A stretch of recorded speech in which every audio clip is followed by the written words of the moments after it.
Be here now. Few people think clearly about the civilization they live in. Even the smartest leaders rarely get their minds around it and rarely make improvements in the lives of hundreds of millions of people. It should be no surprise. Our half-assed current leaders are half-assed in their attempts to control, manipulate, and run our civilization. Piss poor on most days, disastrous during most recent years. In past decades, some people wrote a few nonfiction books which caught the attention of hundreds of thousands of people. Now, only fantasy catches the attention of hundreds of thousands of people, as in Harry Potter and Marvel Comics movies. Books, well known to one generation, are often entirely unknown to the following generation. It is always so. Most people under 30 have never heard of the book Be Here Now by Ram Dass. It was written for a specific place and time and was most successful from 1975 to 1990. It was a holy Bible to many late bloomer hippies. The LSD trip culture, peace, love, nature, universal consciousness, and all that might still hold some appeal to the rave crowd. But much of Be Here Now goes far deeper into Buddhist or Hindu meditation than most current people care to go. Most people under 30 probably have no patience for the detailed descriptions of guru students, spiritual relationships, and a quasi-esoteric philosophy in pictographs and quotations. The book is less than useful because it offers an escape from Western civilization. Without offering any ideas to improve Western civilization, it is escapist culture. Perhaps that is too harsh. The delightful, eye-catching old books offer some good ideas for personal awareness, a way of looking into our own minds and our own, often inaccurate views of reality. But it fails completely to provide helpful advice for living happily and successfully within a crappy civilization and practical advice to improving our crappy civilization.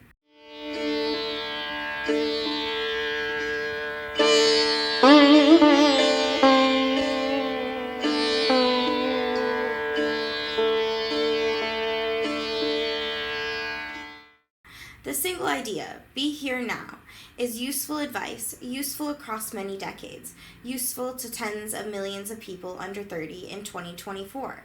Economically trapped as many people are, young people look for some lasting satisfaction, some solid ground to stand on, some common ground between themselves and everyone else.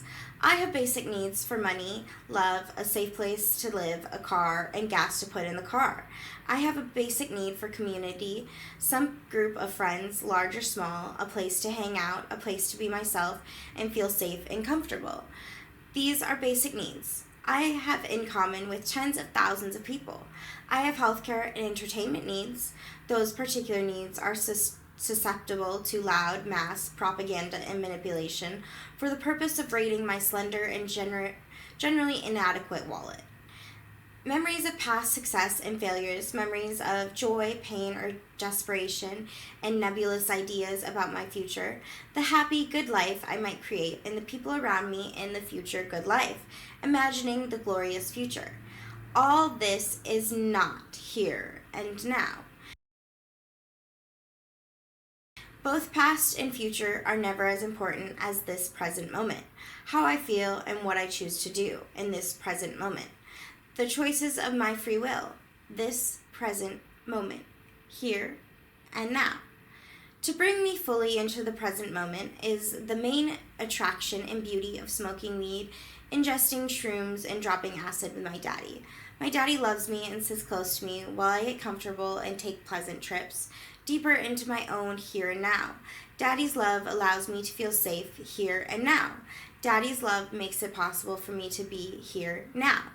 Fully present and alert, comfortable in my own skin, full of love, secure in my love for others and their love for me, free from fear, anger, physical pain, and other distracting and distressing feelings, free from fears about my future in this exact moment, here and now. The future does not exist. It will arrive later. I prepare for my future in many ways, but I will no longer worry about my future. Holding my mind and my emotions in the present, the creative and joyful now.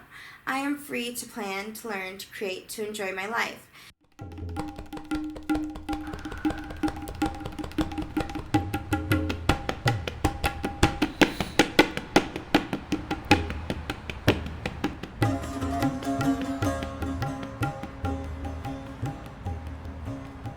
Sex is wonderful to concentrate my mind in my present. My pleasure and my partner's pleasure, both immediate and intense, making both past and present irrelevant, completely unimportant in our moments of orgasmic joy. Oh, I love the moments, the minutes, and the seconds leading up to our orgasmic joy. We learn a philosophic lesson about satisfying sex. Good orgasms with generous partners pull us entirely into the here and now. We are fully present and fully alive and joyful during those sacred moments. Yes, sacred. Not a casual, grown-up entertainment, not a carnival ride or stress relief mechanism. Our very best orgasms can be most accurately described as sacred sex.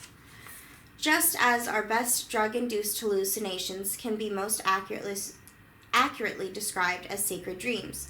In the best sex and in the best drug trips, our minds can open to joyful, mind-expanding realities. We see, hear, touch, taste, and smell and feel in ways we cannot in our normal, usual, average states of mind. Our normal minds are conditioned to specific and limited responses. We stop at a stop sign or deliberately ignore the stop sign. Both are deliberate responses to the stop sign. We usually do not say to ourselves, laughing and smiling in a euphoric moment, "What a lovely stop sign, so useful and quiet, just sitting there day and night, encouraging people not to harm or kill each other." A euphoric thought like this is spontaneous, emotional, and humorous response, not normal to most people. It is a creative thought capturing the true intention and function of most stop signs. In the present, here and now, you, me, my daddy, and a stop sign. When we exist in the present few seconds, when our mind is focused on the present few seconds, when we are neither 1 hour in the past nor 1 hour in the future, when our physical senses and our mental and emotional attention is focused on the present few seconds and on the people with us in those few seconds, then we can learn a thing or two. This is one beauty of trance-inducing rave music and many forms of rave dancing. Our bodies and minds are fully in the moment. Our bodies and minds joyful in the communal pleasure of those moments. Many people around us also trance-induced. The Molly helps.